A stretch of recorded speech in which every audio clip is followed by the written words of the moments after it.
Bom dia. Hoje nós vamos mais uma vez transmitir a nossa mensagem através do Instagram e do Facebook de nossa igreja. O texto para a nossa reflexão está em Mateus capítulo 6, versículos 25 a 34. Assim diz a palavra de Deus. Por isso vos digo, não andeis ansiosos pela vossa vida, quanto ao que haveis de comer ou beber, nem pelo vosso corpo, quanto ao que haveis de vestir. Não é a vida mais do que o alimento, e o corpo mais do que as vestes? Observai as aves do céu. Não semeiam, não colhem, nem ajuntam em celeiros. Contudo, o vosso Pai Celeste a sustenta. Porventura não valeis vós muito mais do que as aves? Qual de vós, por ansioso que esteja, pode acrescentar um côvado ao curso da sua vida? E por que andais ansiosos quanto ao vestuário? Considerai como crescem os lírios do campo. Eles não trabalham nem fiam. Eu, contudo, vos afirmo que nem Salomão, em toda a sua glória, se vestiu como qualquer deles. Ora, se Deus veste assim a erva do campo, que hoje existe e amanhã é lançada no forno, quanto mais a vós outros, homens de pequena fé? Portanto, não vos inquieteis dizendo: que comeremos? Que beberemos? Ou com que nos vestiremos? Porque os gentios é que procuram todas estas coisas, pois vosso Pai Celeste sabe que necessitais de todas elas. Buscai, pois, em primeiro lugar o seu reino e a sua justiça, e todas as demais coisas vos serão acrescentadas. Portanto, não vos inquieteis com o dia de amanhã, pois o amanhã trará os seus cuidados. Basta ao dia o seu próprio mal. Oremos. Santo Deus, nosso Pai, abençoa as nossas vidas mediante a exposição da Tua Palavra e que o Teu Santo Espírito esteja nos conduzindo ao longo deste estudo. Nós te pedimos com perdão dos nossos pecados, em nome de Jesus. Amém. Um escritor italiano do século passado escreveu a seguinte história. Certa vez, um professor de filosofia subiu à cátedra e, diante dos seus alunos, retirou da sua pasta uma grande folha branca com uma pequena mancha de tinta no meio. E ele perguntou aos seus alunos: o que é que vocês estão vendo? E um deles respondeu assim: eu estou vendo uma pequena mancha de tinta no meio da folha. E o professor de filosofia respondeu: a mesma coisa acontece com a vida.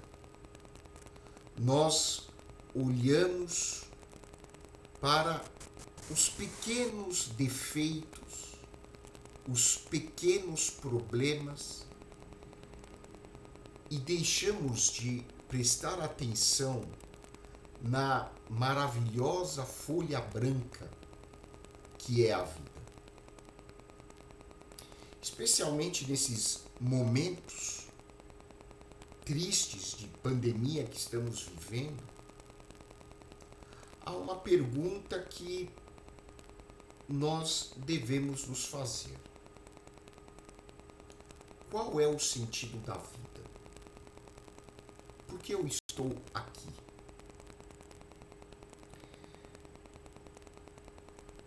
Quando acontecem catástrofes desta natureza, como estamos presenciando, nós percebemos o quanto nós perdemos tempo com reclamações, com questões sem importância, o quanto nós deixamos de valorizar as coisas importantes da vida. Nós percebemos o quanto nós deixamos de apreciar a beleza da vida e prestamos atenção em detalhes, às vezes, insignificantes. Li recentemente o quanto as pessoas estão desesperadas com a queda da Bolsa de Valores. O quanto os investimentos deixaram de ter o valor que tinham. Nós, seres humanos, especialmente na sociedade em que nos encontramos hoje, somos assim.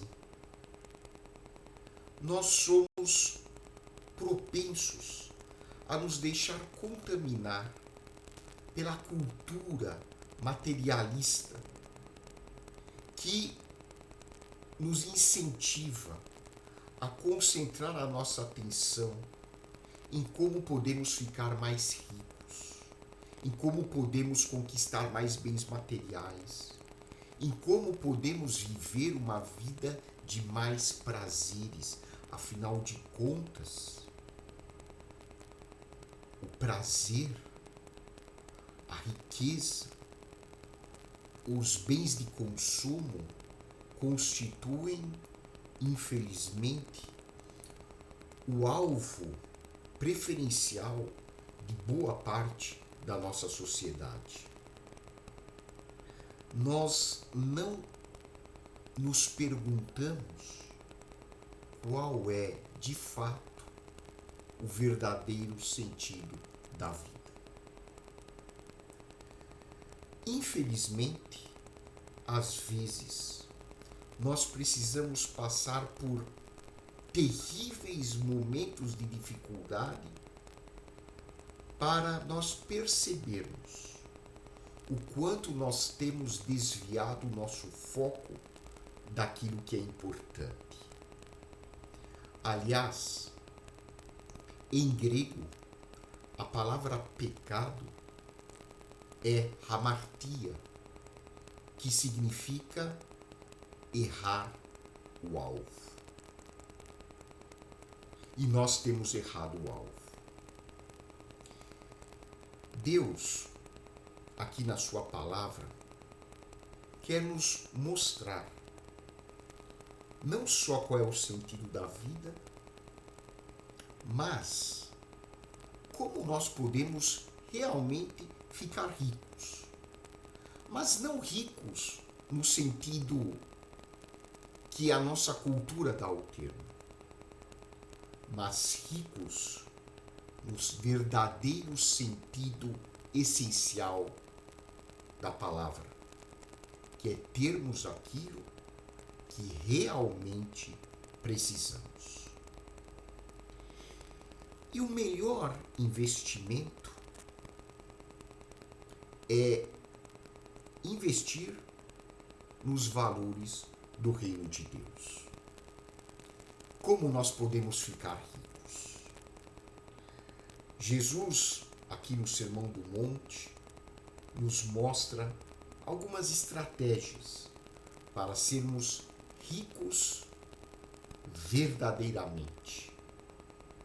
E a primeira estratégia é nós confiarmos em Deus.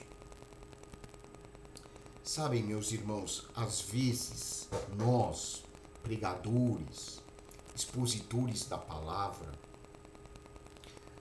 buscamos comparações difíceis, complexas, para podermos apresentar sermões que se encaixem mais na cultura técnica das pessoas do século XXI.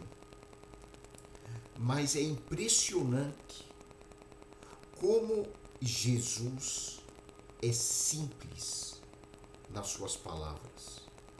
Os exemplos de Jesus são exemplos do dia a dia. Ele não complica a sua mensagem, ele é muito direto. E Jesus faz aqui comparações que realmente são didáticas para nós. Ele pergunta para os seus discípulos, aqui no sermão, como vemos no capítulo 6, vocês que são muito ansiosos, com toda a ansiedade de vocês conseguem acrescentar um segundo que seja ao tempo de vida de vocês? Será que vocês conseguem? Com todas as preocupações que vocês têm, com toda essa ansiedade, será que vocês conseguem alongar a vida de vocês, que seja por mais um segundo? Não, nós não conseguimos. A ansiedade, muitas vezes, é uma estratégia psicológica inconsciente para nós fugirmos daquele vazio que existe dentro de nossas almas, vazio este que só pode ser preenchido por Deus. Mas mesmo assim, nós nos preocupamos, nós ficamos ansiosos. Jesus continua dizendo: olhem para estas flores, vejam como estas flores, estes lírios são belos. Estes lírios precisaram ficar ansiosos para serem assim? Claro que não. Porque Deus, na sua imensa sabedoria, já os dotou com esta beleza natural. E os pássaros? Quando nós olhamos os pássaros, nós nos admiramos das cores, das belezas de suas penas. Eles precisaram ficar ansiosos? Não. Mas nós podemos dizer assim, mas que comparação é essa? Nós não somos flores, nós não somos pássaros, nós temos que batalhar todos os dias para garantir a nossa subsistência.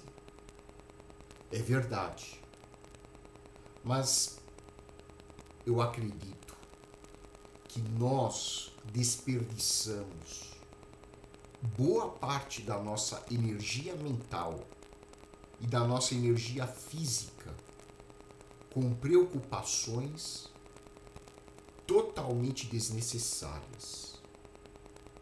A fé, a confiança em Deus pode nos alimentar de um poder extraordinário. Se nós pudéssemos de coração repetir as palavras do salmista: o Senhor é o meu pastor, nada me faltará.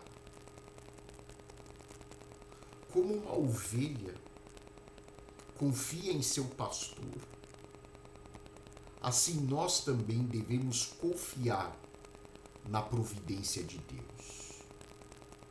Não pense que é fácil.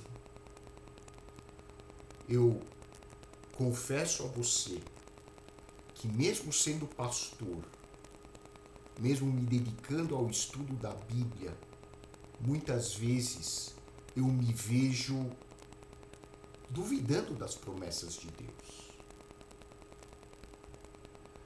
A nossa natureza humana tem muita resistência a descansar nos braços de Deus.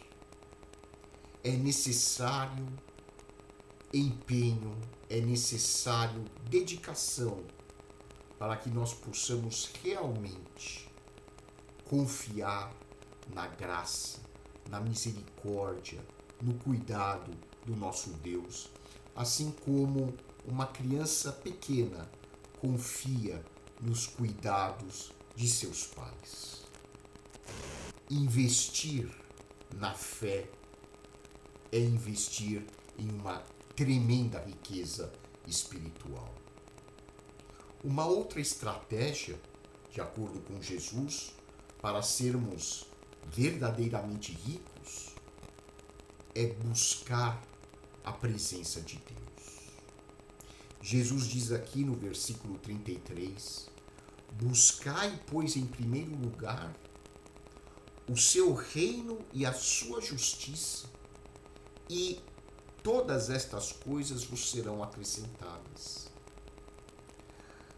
Deus, o seu reino, precisam ser uma prioridade nas nossas vidas. Eu li recentemente o escrito de um teólogo, ex-professor da Universidade de Harvard, James Fowler, que diz que a nossa sociedade é uma sociedade politeísta. Não politeísta no sentido de que ela adora estátuas, deuses, como as nações antigas faziam. Não nesse sentido. Mas o ser humano hoje cultua centros de valor e de poder insignificantes. O ser humano hoje na nossa sociedade coloca a sua energia em coisas de pouco valor, coisas materiais que passam rapidamente. O Senhor Jesus disse que a traça e a ferrugem corroem os nossos bens materiais. E é verdade. O monoteísmo radical, como diz James Fowler, é aquele em que as pessoas se dedicam de fato a investir no próximo, a investir no bem da sociedade como um todo. Essa é a imagem bíblica do reino de Deus, que ao mesmo tempo é uma utopia, mas também é uma realidade para a qual nós estamos avançando, mas só Deus pode fazer essa intervenção na história. O reino de Deus é um reino ideal, utópico se pensarmos nos dias de hoje. Eu creio que será uma realidade lá na frente.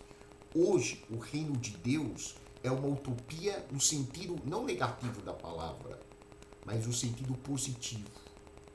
É um sonho que nós devemos almejar, onde não existem mais desigualdades sociais, onde as pessoas podem ter aquilo e apenas aquilo de que realmente necessitam para viver uma vida digna, nem mais e nem menos.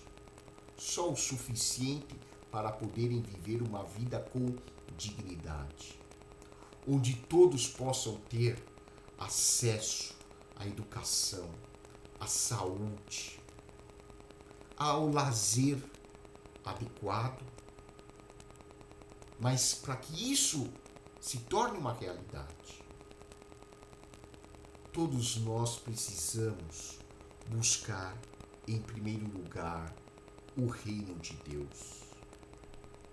Se todo ser humano no mundo, sem exceção, obedecesse a este versículo, bíblico, nós não teríamos miséria, nós não teríamos pessoas morrendo de doenças, nós não teríamos desigualdade social, nós não teríamos injustiças. E por favor entenda, isso não será conseguido nem com políticas de esquerda, nem com políticas de direita, nem com políticas de centro-esquerda ou de centro-direita. Isso só será atingido quando o ser humano, de fato, buscar em primeiro lugar a presença de Deus em sua vida. E, finalmente, para nos tornarmos verdadeiramente ricos, precisamos investir nos valores eternos.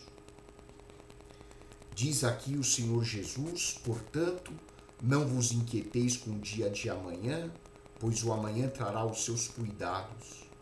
Basta ao dia o seu próprio mal. Vamos substituir a preocupação desenfreada, doentia, pelo investimento nos valores do reino de Deus. Estes valores estão muito bem expostos em várias passagens da Bíblia, principalmente no Sermão do Monte, quando Jesus diz que bem-aventurados são os mansos, bem-aventurados são os humildes, bem-aventurados são os pacificadores, bem-aventurados são aqueles que lutam pela justiça. Esses são os valores do reino de Deus. Valores, por exemplo, que foram o núcleo da vida de pessoas como Martin Luther King, como Madre Teresa de Calcutá e tantas outras pessoas que fizeram a diferença na história. Pode fazer a diferença também na sua vida e na minha vida. Vamos buscar o reino de Deus com toda a nossa energia. E vamos investir em coisas que realmente nos tragam recompensa na nossa vida espiritual. Uma recompensa que vai durar por toda a eternidade. Vamos investir no amor. Vamos investir na compaixão. Vamos investir na fraternidade. Vamos investir na solidariedade. Vamos investir na busca de um reino onde haja justiça social, saúde, educação. Isso a gente não vai conseguir pelos nossos esforços isoladamente. Mas isso nós vamos conseguir se estivermos de fato unidos e clamando a Deus com toda a humildade. Que Deus nos abençoe. Muito obrigado e um grande abraço e uma excelente semana para você.